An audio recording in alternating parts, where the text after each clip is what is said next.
So you have a story you want to write, but you're struggling to actually sit down and make yourself do the work to write it. You want to, and you mean to, but somehow you just can't seem to make it happen. Maybe it's taking everything you have just to pull up the files on your computer, or sit down at your desk and flip open your notebook. And when you do manage to get your eyes on the page, you find yourself hitting backspace over every sentence you eke out. And by the end of your writing session, you have even less words in the document than you did when you started. You want to write. Your story is burning a hole in your brain. It's on your mind all the time. And you'll walk around your day-to-day life, seeing and hearing things that remind you of it.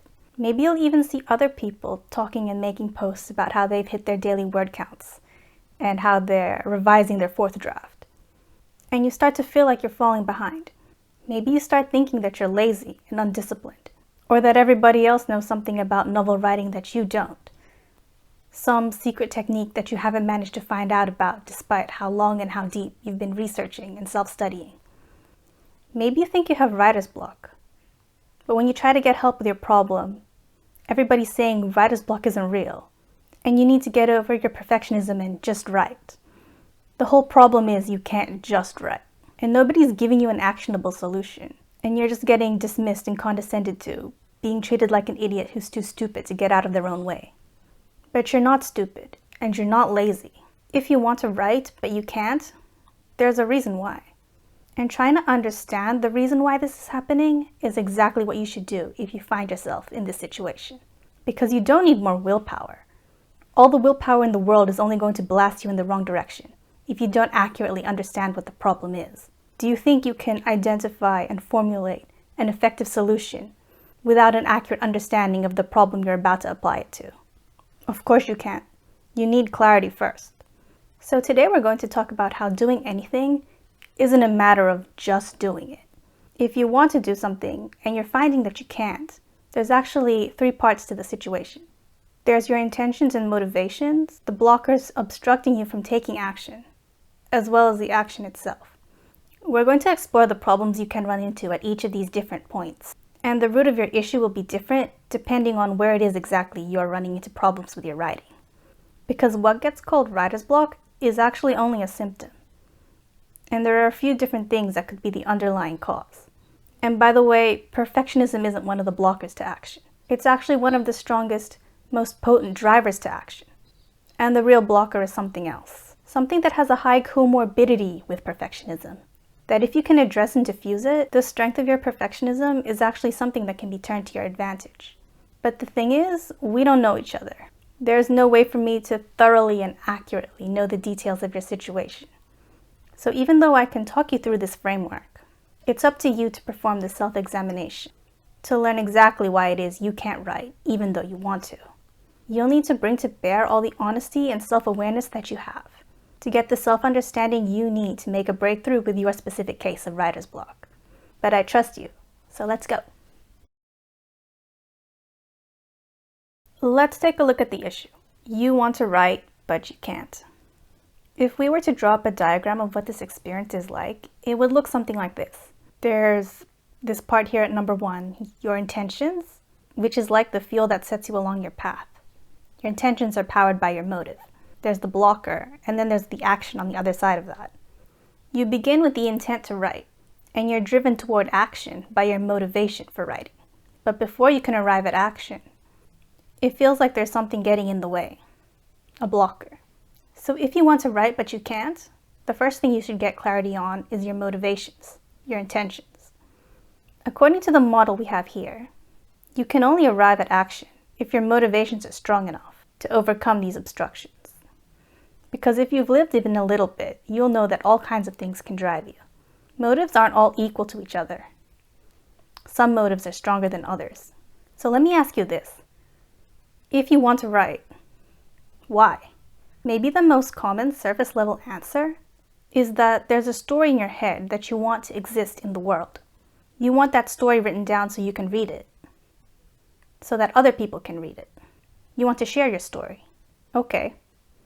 But what does wanting your story to exist have to do with writing it? Why don't you just bug someone else to write it? Why don't you just pay someone else to write it? Or why don't you just use an AI to make it for you so that it can exist in the world? if your story's existence is all that you really want. Or maybe it's because you consider yourself a writer, and having that identity means that you should be the one to write it. Otherwise, you wouldn't even be able to tell other people that you wrote the story. And if you weren't the one to write it, maybe other people wouldn't consider you a writer. And that's the important part to you. So let's add these two things to the list. And let's not forget one of the most obvious reasons to write. It's fun. Right?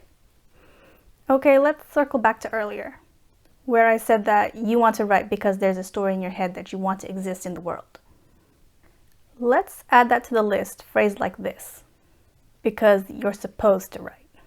Social convention isn't exactly the right word, but it's something like a assumption, a big leap in logic, where people figure that just because they've thought of a story, they have some kind of obligation to write it.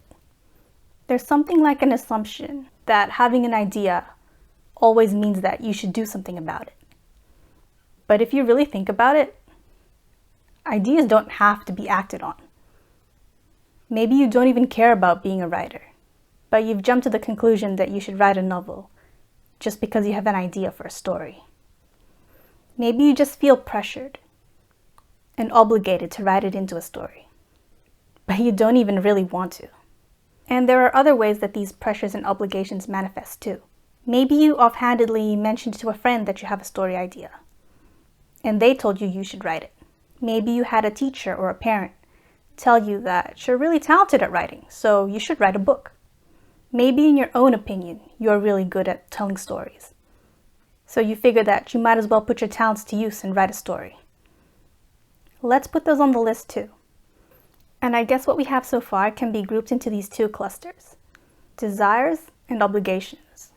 There are a lot more reasons to write that we'll get into soon, but if we stop right here and you find that your only reasons to write are all on this list, your reasons are not strong reasons. They would rank in the range of weak to mediocre. And let me say this right now, but having weak reasons isn't bad. And acting from weak reasons doesn't make you a bad person. The only reason I'm saying they're weak is because, relatively speaking, weak reasons will never move you past mediocre or strong blockages. Of course, if you're not facing strong blockages, weak and mediocre reasons can get you to action just fine. But just know that the motives here on this list now have a limit to how far they can drive you. Try to notice if or when you ever get to a point where these reasons are not enough. So why are these reasons not strong? It's because even though writing might be a desire or an obligation, you have many, many more desires and obligations besides writing too. Let's go back to the model for action. We have this line for writing: intention to action. But we have many other lines going like this too, in a different direction. Like, yeah, you want to write your story, you want to show other people, and you want to be a writer. But that's just when those things are front and center in your mind. And nobody ever really wants just one thing. What if a new book comes out and you want to read that? What if you want to watch a movie? What if you want to lay in bed and relax or scroll on your phone? There's a million things you want. You think writing is going to win? And even the things you should do, the things you feel pressured to do, your obligations, you have a lot of those too. And they don't even win against your other desires half the time anyway. If you feel pressured to do something but your heart's not in it, and you don't even want to, that's not even fuel. That's fumes. You can probably imagine that someone in a creative writing class who doesn't care to be there, if they got a writing assignment, their motivation to do that would be at an absolute rock bottom. Anybody in any job being obliged to do something they don't even want to do is going to have a really hard time doing it.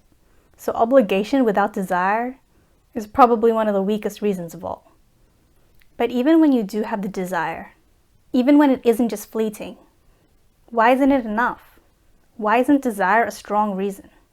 It's because when you look at desires and all the things you just want, what's underneath the desire for these things is the desire to experience a feeling.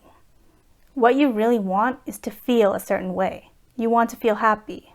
You want to feel connected to other people. You want to feel a sense of accomplishment. But you can feel this way without writing. You have other hobbies and interests, and you're in social groups that are about other things besides writing. You can play video games and tick all these boxes. You can go to a book club. You can go shopping and run errands with your friends. If these are your only reasons to write, your brain knows that you can get the essence of what you really want, the feeling you really want, by doing something else instead. Because people really take this for granted, but writing is really hard work. It's really, really hard work. Your brain doesn't find writing to be a good use of time. It's so taxing, especially novel writing. And your brain knows this. Writing is not a good idea. Life is completely possible without creative writing. Storytelling might be natural to humans, but fiction writing is not a natural instinct. If you really get to the essence of what it means to write a novel, it's this. Out of the thousands and thousands of words in your vocabulary, you are selecting one word at a time to go in an ordered sequence of 50,000, 80,000, 100,000 words long. And this sequence has to be orderly and meaningful. It's a task that requires a great deal of focus, a great deal of mental resources, as well as an investment of hours and hours of time. Think of the time it would take to thread 100,000 tiny little beads onto a string. And you can't do it thoughtlessly or carelessly, because the selection and order of each bead is important. You can't accidentally write a novel. You can't write a novel without noticing or realizing. It's a monumental task. It's not trivial. And while there's definitely a lot you stand to gain from writing a novel, there's also a lot you stand to lose. It'll cost you hours of your life. Hours you could spend doing literally anything else. Any of the other things that you love and care about or want to try and do. And writing can also be pretty lonely. Maybe your writing project is something you're very protective of and secretive about. It's not something that you can talk about or want to talk about with other people, at least for now. And even though writing is fun, it's not fun all the time. It's challenging. It's frustrating. It's like doing a puzzle where you're never sure if you're on the right track, and you're never sure if there even is a definitive answer. So writing is a total time sink that is so grueling and so isolating. Why would anyone want to do it? How do people get it into their heads that they want to write a novel? Well, let's talk about strong reasons. If we go back to our list of reasons, weak reasons, you might be able to tell that I've left out a whole classification of reasons from this list. If I ask you, why do you want to write? You might say that you have to, that you need to, that the story you've got in mind haunts you. Maybe it's been haunting you for a long time.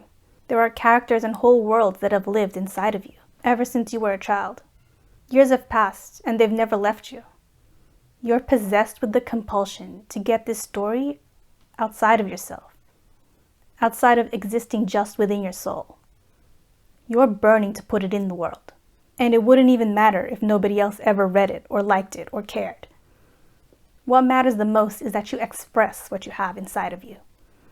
And that word, express, only means that you're moving something inside of you out, that thoughts, feelings, ideas, swirling around chaotically inside of you, should be turned into words, strung together as sentences, strung together into paragraphs and chapters and acts, into a story.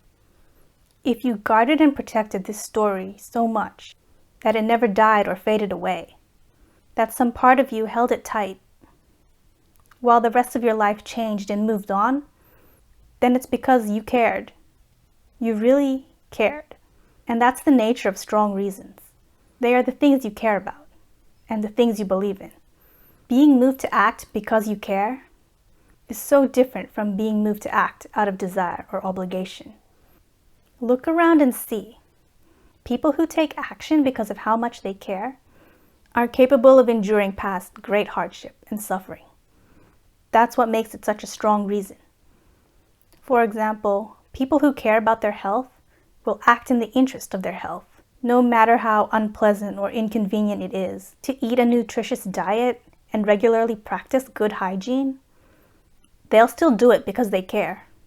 And people who care about their looks will pour so much time and money into all sorts of things, even dangerous things, and they won't even care what other people have to say about them. If they get slandered and ridiculed by millions of people on social media, they'll still do what they do because that's just how much they care. Also, another class of strong reasons is beliefs and self-assumed responsibilities, which we might call duties. People with beliefs, political beliefs, religious beliefs, any kind of beliefs, have very strong reasons, very strong fuel for taking action. Activists of all kinds defy their social obligations all the time to act in accordance with their beliefs, because they believe what they are doing is the right thing to do. Sometimes they'll say that what they're doing isn't even really a choice. They're just compelled to act, so they do. But what does this have to do with writing? Maybe your writing project doesn't feel that deep. Or maybe it does. But the essence of strong reasons is this emotion. Conviction. How much do you believe in your writing project? How much do you care? How valuable is it to you? Enough to get hurt a little bit for it? Enough to work hard and suffer? Maybe you feel something like a calling to write the story. Maybe you feel that you have something like a responsibility to write the story. You're the only one who knows it after all. Who else will do it, if not for you? So now we've got a pretty comprehensive list of reasons to write. And again, the difference between strong reasons and weak reasons is that strong reasons will allow you to endure suffering. But weak reasons, not so much. If I wanted a pair of cool and trendy shoes, but I had to line up for hours and pay hundreds of dollars to get them, I decide that I don't actually want them after all, and I'd spend my time and money doing something else. But if I had a nephew who never asked me for anything, and he'd only ever worn hand-me-down shoes his whole life, if he mentioned that he'd like that pair of cool and trendy shoes, then yeah, I would line up for hours and pay hundreds of dollars to get them for him, because that's just how much I care. So dig deep and try to understand. Why are you writing? Are you driving with fuel that's strong or that's weak? Think about how far your motives are capable of taking you. So we've talked about intentions as the starting point for action. But before we get to blockages and obstructions, we have to talk about one last problem that you could face with your intentions. And it's here: distractions and counterintentions.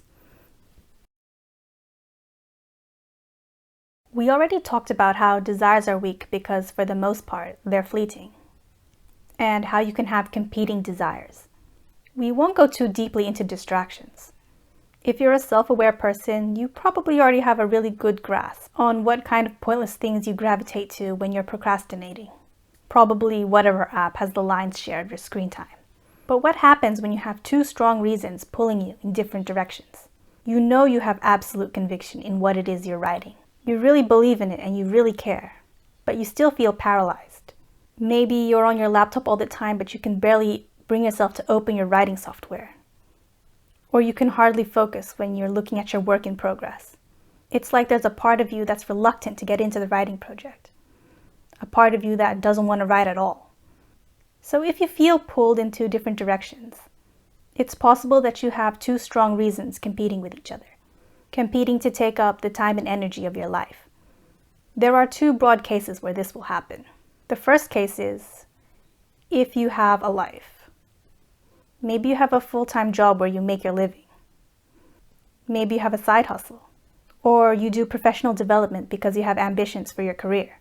Maybe there's a cause you do volunteer work for. Maybe you have healthy and thriving relationships with your family and friends. You see them and socialize with them regularly. When they need a favor, you're up for it, because you know they do the same for you. You're there to lend an ear when they need someone to listen, because you've already heard that there's a loneliness epidemic, and people should reach out to each other so that the fabric of human society doesn't disintegrate. And maybe you have other hobbies, other commitments that you strongly believe in and care about. And that's what your life is revolving around right now. You have a life. And the cost of sitting in to put in the hours is just not the right move for you right now. But that isn't a tragedy. That's actually a glorious triumph. Writing is something you can always come back to. Things change, and they're changing all the time. If you cared and believed in your writing project with such conviction for this long, it's not going to leave you. It can wait. Besides, writing is the perfect hobby to get sunk into when you're older. There's no loss to mourn. If you think the life you have is the priority right now, don't feel pressured or obliged to make writing happen right now. We already saw that acting from obligation is a weak reason, after all. So the first case of two warring strong reasons was this: you have a life.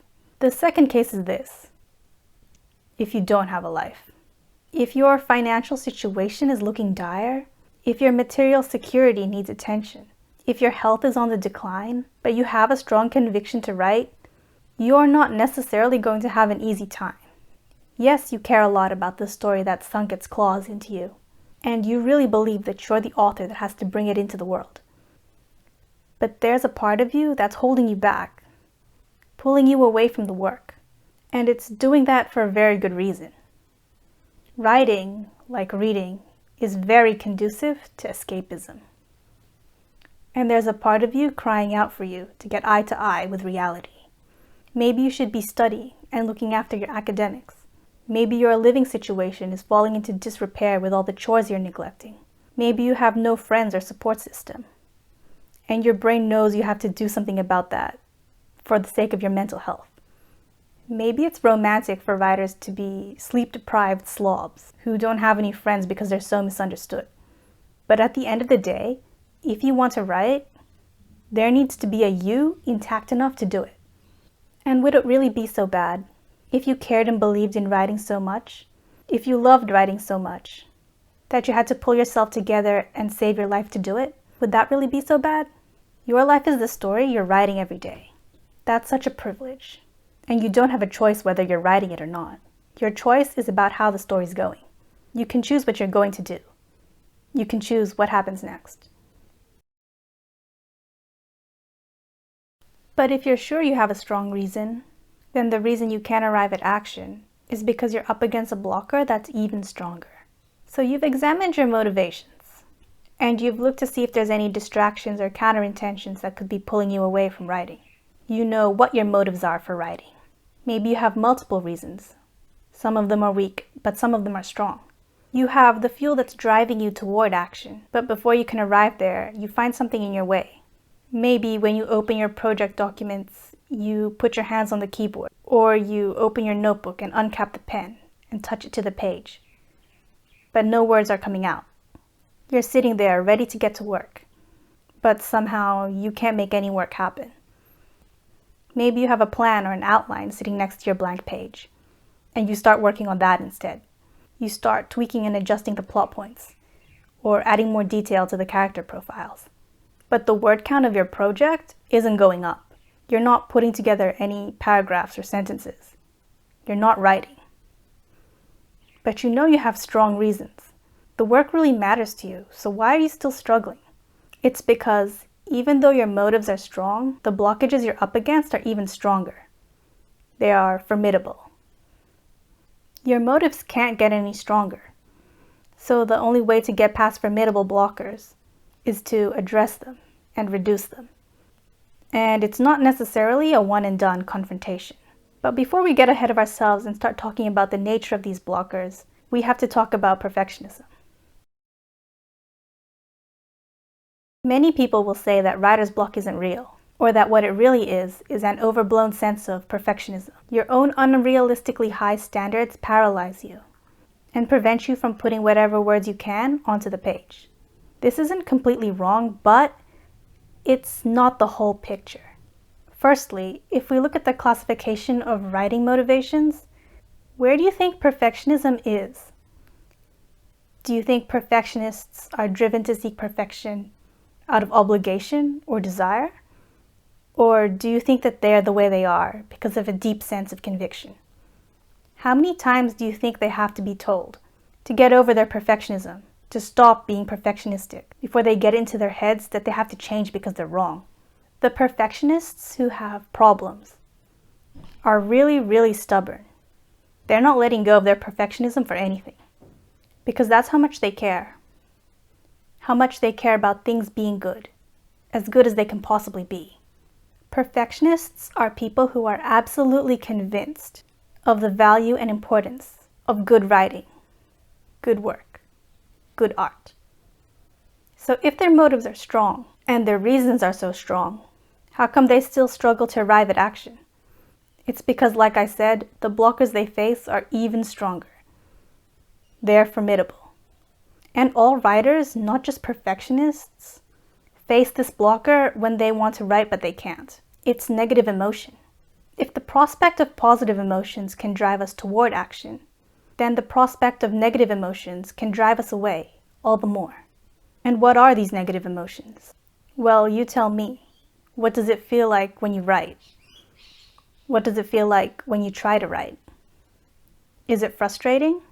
You have this vision for a moving and meaningful narrative, with characters and plot lines deftly woven together, swirling around in your head. But all you can put on the page is a sentence that could have been written by a 6-year-old. It's disappointing. In the novels you read and analyze, you can clearly see how those authors are weaving in recurring themes and progressing character arcs to an exciting crescendo. And it makes you feel some type of way to realize that the skill of analysis is not the same as the skill of construction. Does that make you feel angry? It's the frustration of trying to speak a language you can hear and comprehend perfectly fine, but your ability to construct your own sentences, to correctly conjugate verbs in the grammar, or free recall vocabulary that you don't have any problems recognizing, your ability to do this is so low in comparison to your listening comprehension. You understand what everyone around you is saying, but you can't express your personality, your intelligence, your own sense of humor. When they hear you speak, you can feel that they're not getting an accurate idea of who you are. The pain of failure to express yourself might feel something like that. Or maybe what you feel is ashamed of yourself because you've been told, or it's your own opinion, that you're supposed to be good at writing. But when you look with your own eyes at what you've managed to produce, there is no way you would call this work good writing. Maybe you have some idea about how other writers are faring with their work, what kind of progress they're making, and you feel inferior. You don't want to talk about your own writing project, about how hard you're trying but how little is happening. You feel insecure. Maybe instead you brag about how much writing you're not doing, and you lean into the identity of an unproductive writer. And maybe that gives you some positive feelings in the short term. You feel connected to other writers like you, and you get attention for how relatable you are. But what do you think this does to your motivation to write? You're conditioning your brain to learn that writing isn't necessary to be a writer. You can get everything you desire, all the positive feelings, without having to write at all. You can identify as a writer without writing at all. But when writers who actually write speak up about the progress they're making in their projects, you go quiet because all of a sudden you have nothing to say. So insecurity, inferiority, frustration, anger, and disappointment, this is how writing has made you feel before. And every time you have a failure of a writing session, these negative feelings compound all the more. Your brain learns writing is an awful experience. It's so painful. It feels so bad. And your brain says, we're not going to do that anymore. This is the blockage you're up against that can become so strong, it's formidable. Emotionally and psychologically, writing hurts so much. It hurts too much. Your brain isn't going to let you do that to yourself. It already knows from past experience. You've already taken so many wounds to your ego, your sense of self, your sense of pride. In the interest of self-preservation, your own survival, your brain is driving you away from writing. Because no matter how much you care, no matter how much you believe in the work, your mind is making a calculation, weighing your reasons up against all the painful negative emotions that you've felt before, and finding that writing isn't worth it. More than acting on your convictions, your mind wants your emotional and psychological self intact and alive. So what are you supposed to do about this? If we look at these negative emotions, you might figure that addressing all of these is actually pretty straightforward. If you feel disappointed, Just lower your expectations. The only reason people like perfectionists get so hurt by disappointment is because of the chasm between their expectations and reality. If you feel angry and frustrated, that's just a skill issue, and you just have to get good. You just have to practice. So write a lot. Write a lot of words, whatever words you can. Write a lot of stories, a lot of short stories. Develop your skills, read craft books. Get feedback and critique from other writers. Take a course. Get over yourself and calm down so you can write. And if you feel inferior and insecure, just stop comparing yourself to others. Easy. There, everything's fixed. If that advice is good enough for you, then I'm not arguing. But if all of that isn't what you wanted to hear, or if you've genuinely already tried it and it didn't work for you, then what I would say is this. Process your emotions. This has 3 parts, and I'll give you the speedrun crash course. Firstly, identify exactly how you feel. Go to Google Images and look at an emotions wheel, and pick out the exact words that describe what you've experienced. Second, review the sequence of events that have made up your writing journey. Make sure to include the emotionally charged parts of the journey, positive and negative, and try to put the specific emotion to the specific event. Thirdly, construct a hypothesis about what writing or trying to write is going to make you think or feel. You want to be able to predict and explain, like a scientist, what thoughts and emotions will rise up when you try to write. After you've done this, you can make an informed and conscious choice every time you go to write. You can expect to get hurt. Notice if you're feeling reluctance or resistance. Know that your brain is trying to protect you by talking you down from writing. Then remind yourself why you're putting your ego in such a vulnerable position. Remember why you're so convicted. Remember the cause you're going to suffer for. And remember that even though it hurts and it's costly, it's for a good cause. This isn't necessarily going to make it hurt any less, but you'll definitely be at peace with putting yourself through a negative and painful experience. There's a lot more I could say here, but I'll get to that in my next video, because I myself have this perfectionistic disposition. So I'll talk all about the mindset you need to wear like armor and swing like a sword if you're trying to go into your first draft or 0th draft as a perfectionist writer. For now, let's finish with the last section, the problem of taking action.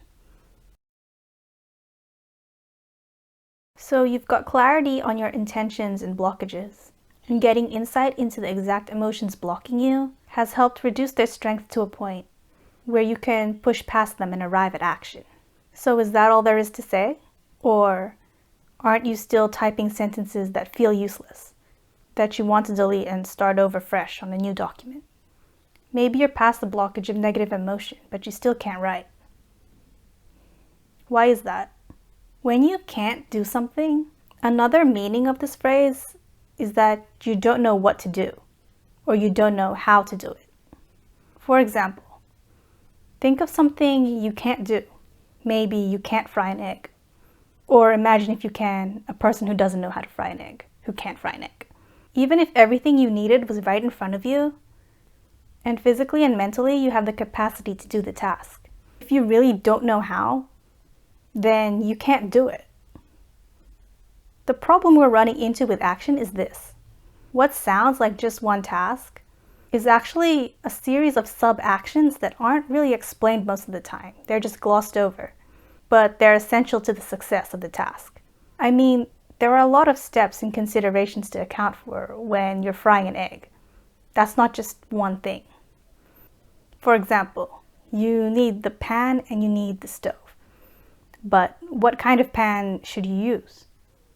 A saucepan is different from a frying pan, which is different from a cast iron pan and different from a non-stick pan. When you go to heat it up on the stove, you need to know that the size of the burner should be appropriate to the size of the pan, as big as it can be without being too big, basically.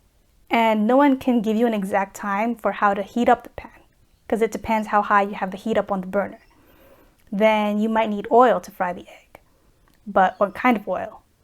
Vegetable oil, olive oil, coconut oil? Do you still need oil with a non-stick pan? Can you use butter? Is that the same as using oil? Also, you have to know how to crack an egg.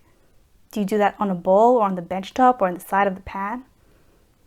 And do you need to flip the egg over? What should you use to flip it? A spatula, a spoon, wooden spoon, silicone spoon? How do you know when it's done? And by the way, did you season it? You can imagine that writing a novel is also a series of sub-actions that no one is really spelling out for you. Many people learn how to write their novel with trial and error, and experimentation, and assumption, and observation. Similarly, people eventually learn how to fry an egg by watching someone, or just guessing and trying it out for themselves.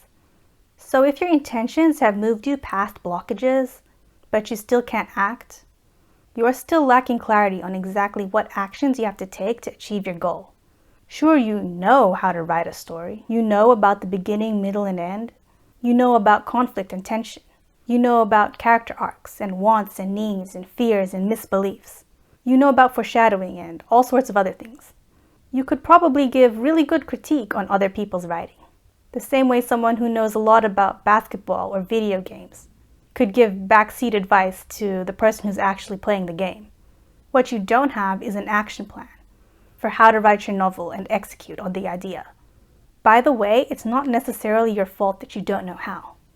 If you can't swim, then maybe no one really taught you and you never really learned.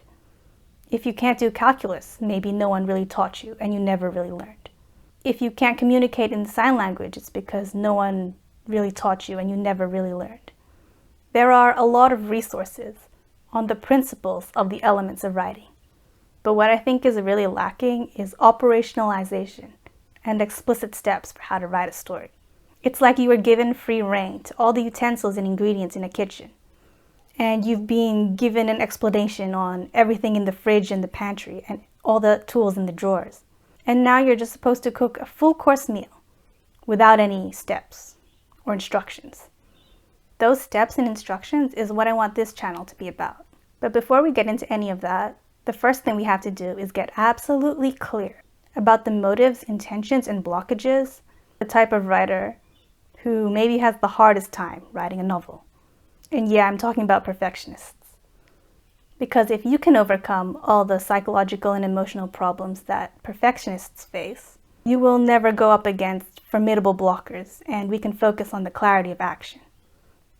If you like this breakdown about the psychology of a writer, watch my video about why it's impossible to write your novel in your head.